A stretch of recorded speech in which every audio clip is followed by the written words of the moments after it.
I'm not saying that it is, but I just don't believe anything in wrestling anymore. I just don't believe anything.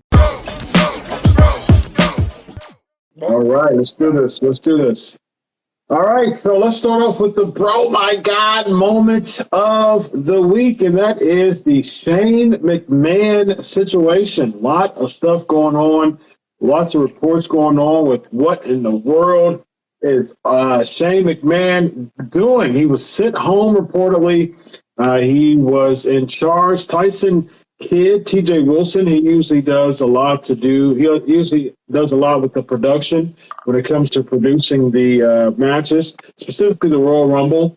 And the reports, he didn't have anything to do with the production. Shane McMahon had a lot to do with the production. And the report says he was sent home because he wanted to put himself over a little bit too much in the Royal Rumble. He was actually reportedly bad-mouthing people. He was really kind of acting like a jerk backstage, and it really caused a lot of frustration to a lot of the wrestlers. And so there's also reports of he had many ideas that he proposed to Vince McMahon, and those were shot down. Fellas, Shane O'Mac, there was reports of him actually throwing some ideas out there, possibly working with Seth Rollins for the WWE Championship. There's a lot of things that's been going on, a lot of rumors circulating. Shane McMahon. We'll start with Vince this week. Vince, before we go to just your personal experiences with Shane McMahon, because I know that you speak well of Shane McMahon, what do you think about all this going on with Shane? We have a 52-year-old person reportedly booking himself to be a part of a big angle for WrestleMania and putting himself over a little bit too much in the Royal Rumble. Thoughts? Well, bro, I could only tell you this. I'm a Shane McMahon guy. I knew Shane for many years. I mean, I was writing when we brought Shane on as a character. Bro, I never dealt with an ego from Shane McMahon. It was never about him wanting to put him. He was never like that in my experience with him. I think, unfortunately, Chris, we're never going to get the truth here. You're never going to hear from a Vince. You're never going to hear from a Shane. The thing that really breaks my heart is if any of this is true, bro, for this to come between a father and son, Paige, as I got two boys of my own, it's terrible. But I also want to say this, Chris. I'm reading a lot that like Shane was in charge of booking the Rumble. Mm-hmm. Bro, Shane hadn't been there for about a year. And if you're going to bring him back and all of a sudden put him in this Rumble to book the Rumble, lay the Rumble out, a lot of guys, bro, he probably didn't know. He probably never worked with before. Bro, that's a pretty tough spot to put him in. You know what I'm saying? Sure. Yeah, for sure. Very Absolutely. tough spot. Yeah, I mean, a lot of things can go wrong, bro. So I just hate hearing this, bro, because at the end of the day, Paige, we are talking about a father and a son, bro. Yeah, Paige, it's almost been a dozen years since he's had a really executive role before branching off from the WWE. Since then, he's been an on-screen character the whole time. Now he's going back. Reportedly, he went back to more of an authority role as far as booking the Rumble. Paige, what are your thoughts on all this just fracas going on, man? Oh, man, I'm not saying that it is, but I just don't believe anything in wrestling anymore. I just don't believe anything. It could be a complete work. Shane's he's a classy dude, man. He is.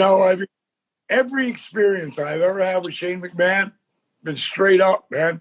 So I don't see how Shane goes crazy in between. I saw him at the Hall of Fame and now. I don't know. I wasn't there. I don't know. And like Vince said, we're never going to know. Mm-hmm. And if I have my own certain opinions, like I did last week, there's my opinion. Scott Hall used to tell me all the time. I was just with him earlier today. And early on, he used to say, Dowley, I know you think it's because of your passion, you think you're right, but it's just your opinion. And it took me a while to really get that, but it's so true.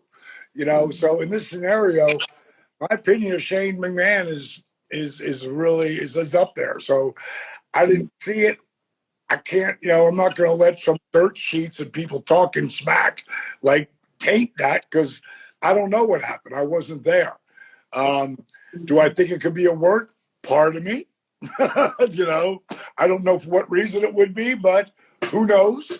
Shane comes back to the crowd right before WrestleMania and he's booked in. Who knows? I mean, who knows? Yeah, I agree. Do you think that this could have been? Anybody can chime in here. Either one of you. If it is true that Shane pitched a lot of things to Vince and Vince turned them all down, do you think that he was upset leading into the Rumble discussion and that kind of caused some friction within him and other people in the back? Do you think that that's a possibility? Shane McMahon is a McMahon.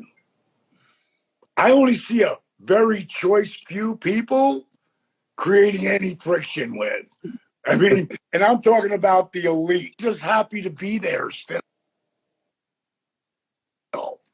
Yeah. So I can't really see him creating that much friction, and people who don't really know him. I read some of that stuff. I'm like, he's Shane McMahon, Yeah. Yeah. Exactly. Yeah.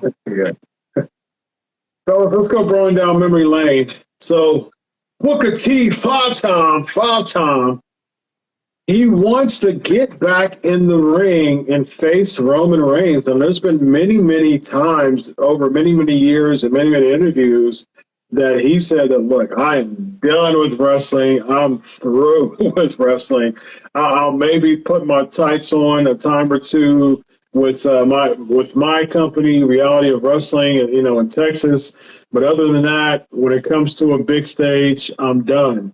There's something about Roman Reigns that is causing that itch to come back with Booker T. Paige, we'll start with you. You worked with Booker T quite a bit in the ring.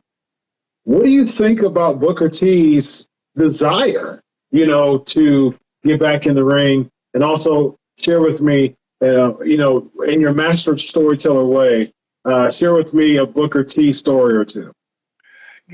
For starters, if there's anybody like Booker, isn't like the other guys who are in their late 40s, early 50s, who you see try to walk around in front of everybody in the back or all slumped over. That cat, he's a stud. He's always been a stud. We do a lot of signings together. He looks like he could go tomorrow.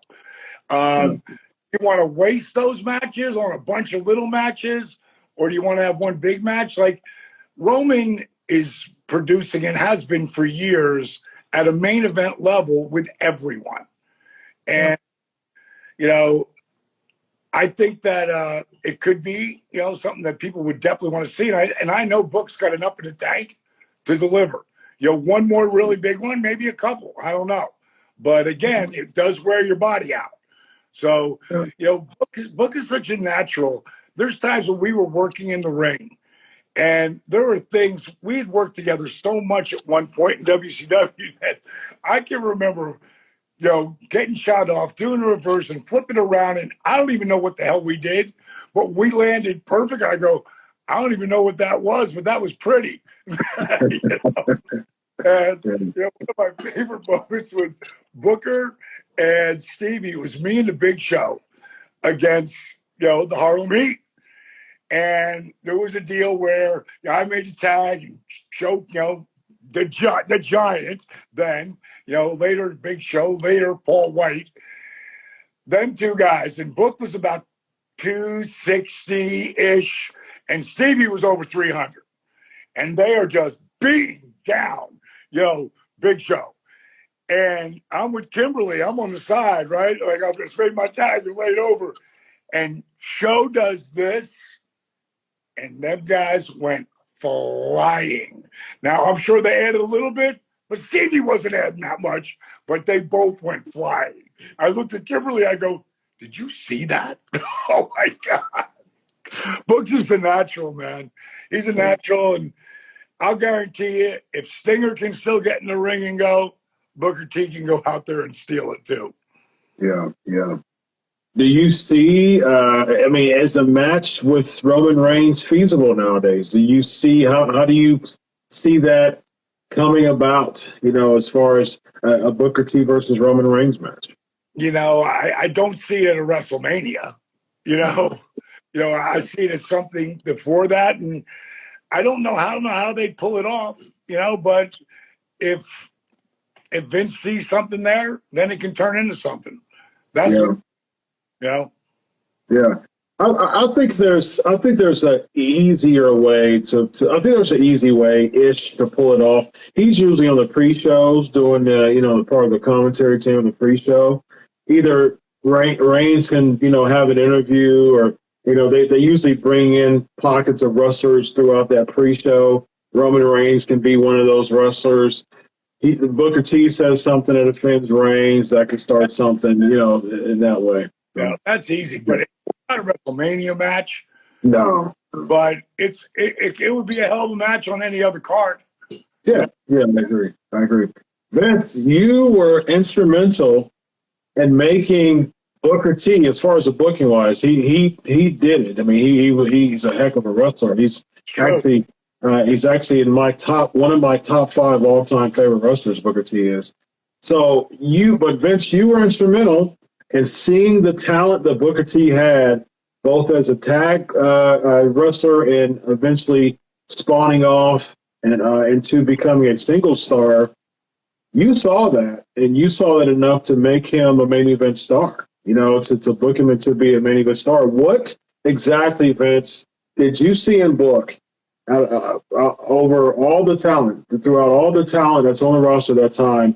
What is it about Booker T that you said, money, this is the guy for the future? Man, I got to tell you, Chris, I think it was attitude. I think what a great attitude this guy had, man. And he always wanted to be his best. That's why, bro, Booker is not going to make a statement like this with any chance of embarrassing himself. If he's making this statement, he believes he could still go. And if Booker believes he could still go, I believe he still go. Bro, I do a show every week with Stevie Ray. And, bro, these guys, it's like what Paige said. Bro, the condition they're in at their age is, like, ridiculous. I mean, we look at Paige, but, we know we got DDP yoga, bro. We know, that's why Paige looks the way he does.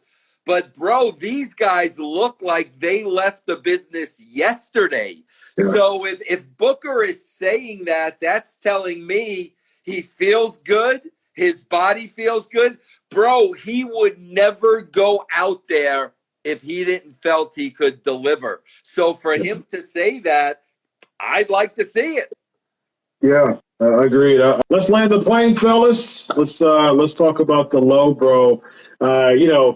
Fun segment there, but this is a very controversial segment. The Brian Kendrick, former interim momentary WWE champion, Brian Kendrick, during the Scrambler, that 1 year that they had, he was champion for like a hiccup. But listen, he had a really prominent spot in the Cruiserweight Classic. WWE brought him in. He was instrumental in 205 Live. He asked for his release, and, there wasn't any no-compete that WWE forced him to have. He went from asking his release and being granted to somehow Khan getting his hands on him, and voila, we get an announcement that it's going to be Brian Kendrick versus Jon Moxley on Dynamite. Right before Dynamite, not too far before, and Tony Khan posts a tweet saying, hey, I got word, I got wind of the controversial comments that Kendrick once said, and I'm going to pull him. He's not going to be involved with AEW, and Wheeler Yuta was the replacement for that big moment for Kendrick to come in AEW. We'll start with Paige. Paige, what do you think? Was this a good move from Khan for pulling him? In this day, this day of Me Too and everything else, like, you say some smack on the internet, it's there for life. Oh, yeah. For life. You can delete it. Even if you delete it, yep. It's still there.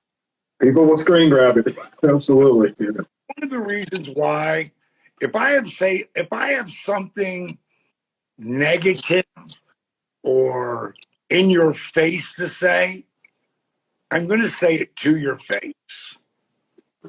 I'm not going to say it out of place and talk smack about somebody.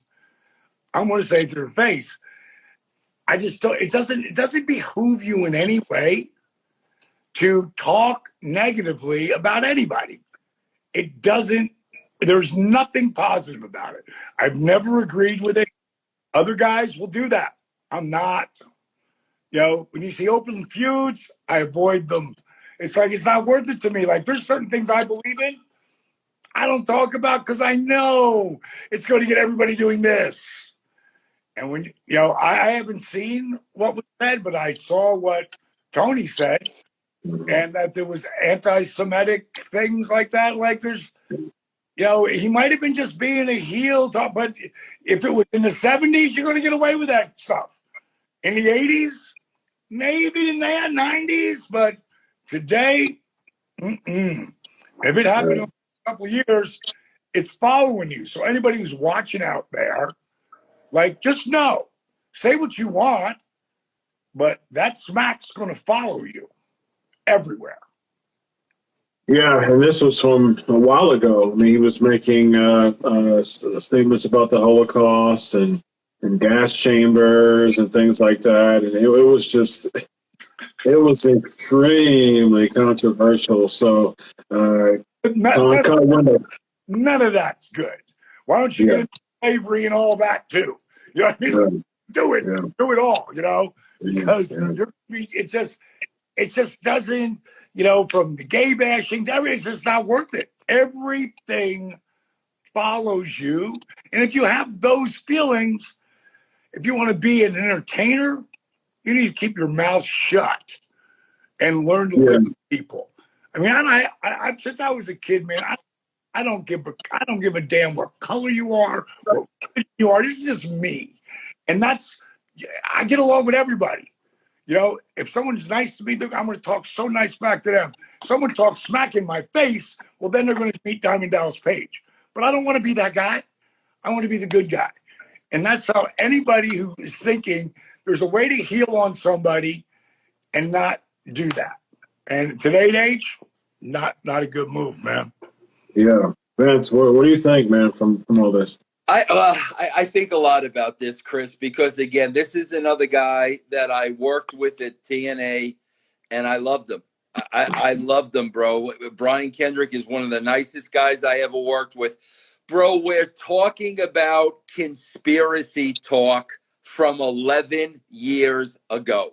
That's what we're talking about, bro. All this stuff was conspiracy theory, Sandy Hook type of stuff.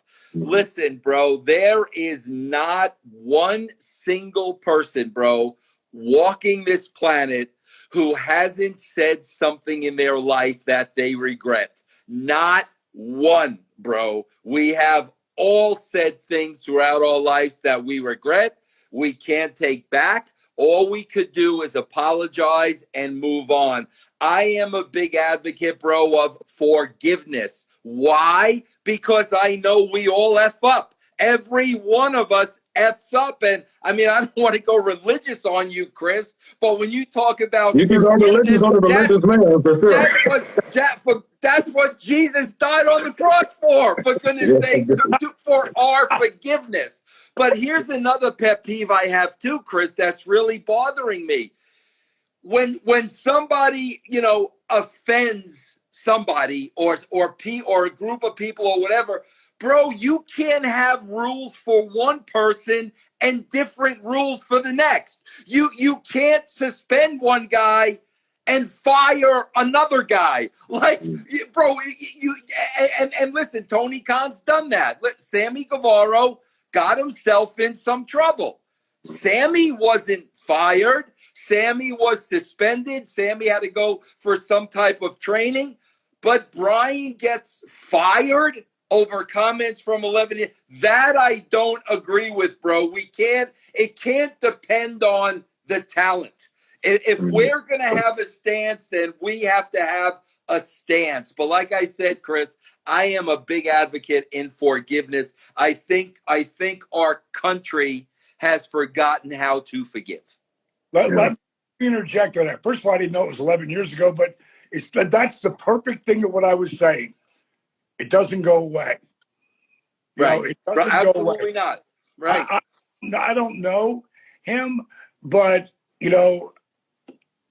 when it comes down to, I agree with what Vince just said there. The thing with Sammy, because I had thought about that. Yeah. And maybe he's not fired. Maybe, because who knows? Maybe it takes a little while to let that settle. Maybe that just came to him. Who knows? As far as Tony's a pretty smart guy, and, I don't know where it will go, but I agree with Vince that people should be forgiven, but in this world, they're not. See, Chris, here's what's unfortunate too, bro. Like, here's where we really got to be careful because nobody's looking at this side of it. So he's ready to debut on AEW, okay? Bro, somebody, and I believe it came from dirt sheets, somebody leaked out that information and those texts from 11 years ago. So somebody wanted to screw with Brian Kendrick. And bro, you got to understand, it could be that simple. If one person, oh my God, Brian Kendrick is going to appear on AEW. Wait a minute, bro. Didn't he make some comments 11 years ago? Let me blast that out. I mean, come on, bro. We can sit here all day and find dirt on everybody, bro. There's no question about that. So, those are the things you got to look at too, bro. Who was the source? Why did they put it out there? Did Brian apologize? There's a lot you got to look into, Chris, to me, before you just end the guy's livelihood. Yeah.